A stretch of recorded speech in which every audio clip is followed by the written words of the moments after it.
And I guess like the other like stock topic of discourse this week that's like a rumbling about is like as some men struggle to return to their physical body from the ethereal plane of androgyny and sucking cock, men are just lonely. What are we going to do about all this male loneliness that's going on in this country? And Hillary Clinton has an article in The Atlantic that's just basically like, I've always wondered why I didn't win the presidency, and now it's all these lonely men out there who think I was eating babies or whatever. But it's sort of like this stock explanation for why everything feels so fucked up now.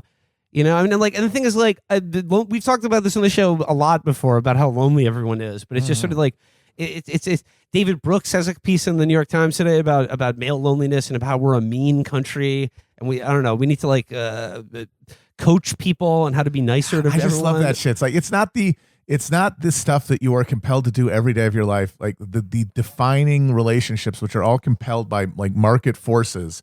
That's not it. It's if there was a fucking if there was a masterclass on friendship that David Brooks put on YouTube, that would fix that would overcome like the actual strictures of your daily like life, like the geography, the space time that you inhabit. And that like far more determine how fucking much you, for example, interact with other people in a way that isn't alienated. No. You just go on YouTube and what fucking David Brooks just pep you up, and then you're not going to be a asocial asshole anymore. This one in particular, this like round of this, we talk about this every 3 or 4 years. This one in particular fucking blows because at least the other times there were some attempts at solutions. Most of them I heard. They, it was like when Ross, suggested that there should be sort of like an Obamacare for sex for young men. It was like stuff like that, like usually bad ideas. But this time it's like it immediately starts with recrimination. That's where everything always is meant to end up to go, any discourse cycle. But it's just like now we've just started with whatever group of people I already didn't like, whatever alignment I didn't like, they actually have no solutions for loneliness. Yeah. And then what's your solution? And another thing, they don't even care. They want men to die. Yeah. Everyone is doing their own version of this. Yeah. And I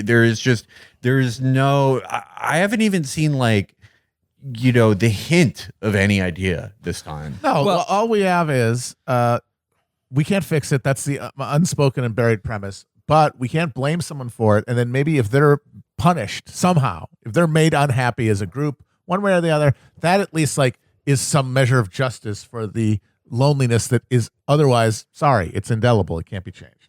Well, here's Chill Dog.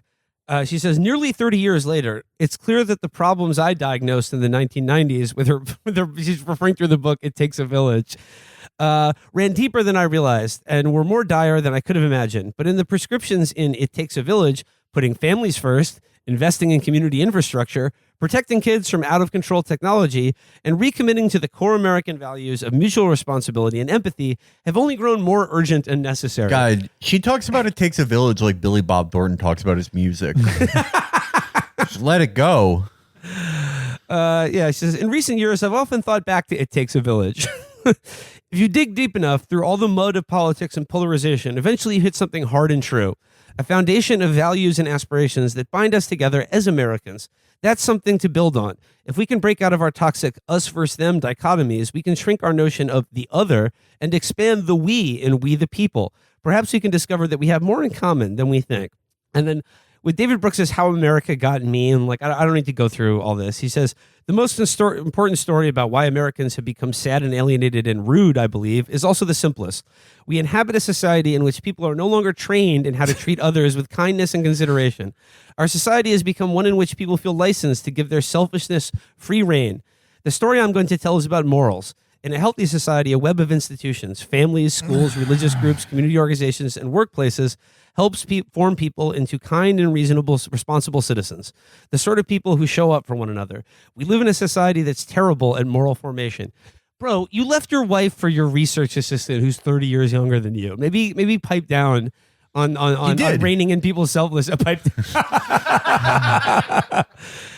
And like we talked about this before, but like for David Brooks in particular, like if I were to diagnose, like, to the extent that America has become a crueler, meaner place over the last 20 or 30 years, I would point first and foremost to the war on terror and the invasion of Iraq as, like, you don't think that in some way poisoned the soul of this country Yeah. and, like, sort of provided a moral example, shall we say, to our population about what this country stands for and what is rewarded in, like, the public values that we seem to profess. Like, we killed 1 million people for no reason and never dealt with that.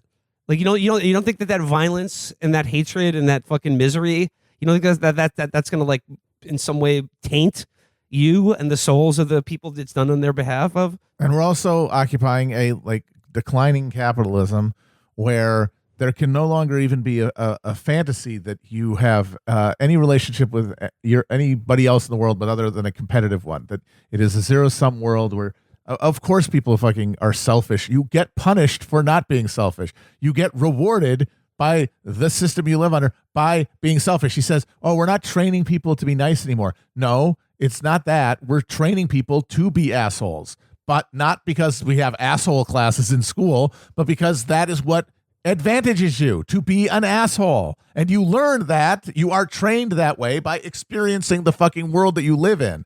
It's a world that in its basic economic structures, this fucking turtle-faced bitch endorses entirely. And then in your leisure hours, you are not only you are subjected to the most advanced gamification of all human communication solely for the purpose of harvesting your advertising data every waking hour. I mean, it's honestly a miracle more people don't shoot each other. Yeah. I mean, like the social interface that most people spend more of their time with than any other is this digital one where every relationship is hierarchicalized. Like you have to fight for attention to assert your existence with every other person online. There can be no collaboration. There can be no respect. There can be no good faith. Bad faith is the only way to exist in that space. And then that's where you spend most of your time forming relationships to like what's going on in the world around you and what to expect from other people you might encounter in your real life. Of course, you're going to bring that to your day-to-day and fucking treat everybody like pieces of shit. Well, I mean, here's something you can do in your leisure time, according to David Brooks. In the summer of 2020, the series Ted Lasso premiered. Ah, Christ. On a fucking When cracker. Lasso describes his goals as a soccer Jesus coach, H. he Christ. could mention the championships he hopes to win or some other conventional metric of success. But he says, for me, success is not about wins and losses. It's about helping these young fellas be the best versions of themselves on and off the field. That is a 2-sentence description of moral formation. Ted Lasso is about an earnest, cheerful, and transparently kind man who enters a world that has grown cynical, amoral, and manipulative. And episode after episode, even through his own troubles, he offers the people around him opportunities to grow more gracious, to confront their vulnerabilities and fears, and to treat one another gently and wisely. Amid lockdowns and political rancor, it became a cultural touchstone and the most watched show on Apple TV. Oh, that says so much. Yeah, look, if that is the sole utility you want out of entertainment, really, why not just read Richard Scarry? It's so much better than Ted Lasso. But I mean, yeah. it really, like, you don't need the pretense of, you're watching TV. It's 2023. You can be a 65-year-old man and read Richard Scarry. There are people doing worse things. It's out there. valid. It's valid. I think Richard Scarry is great. I read it all the time. I've had sex with 57 women because they've seen me read Richard Scarry on business class on Delta flights. There are great morals in those books. The great illustrations, great art. And if all you want from your art is like, how should society work and how should people or worms or hucklecats behave, that he did it the best.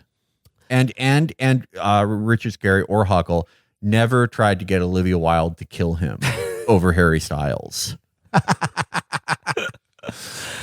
But this, I'm sorry, but this is the solution everyone has. We need the programs to be different. We need you to watch a piece of art that is going to transform you. But what they don't ever think it through is like, okay, transform you into what? You're not doing anything either.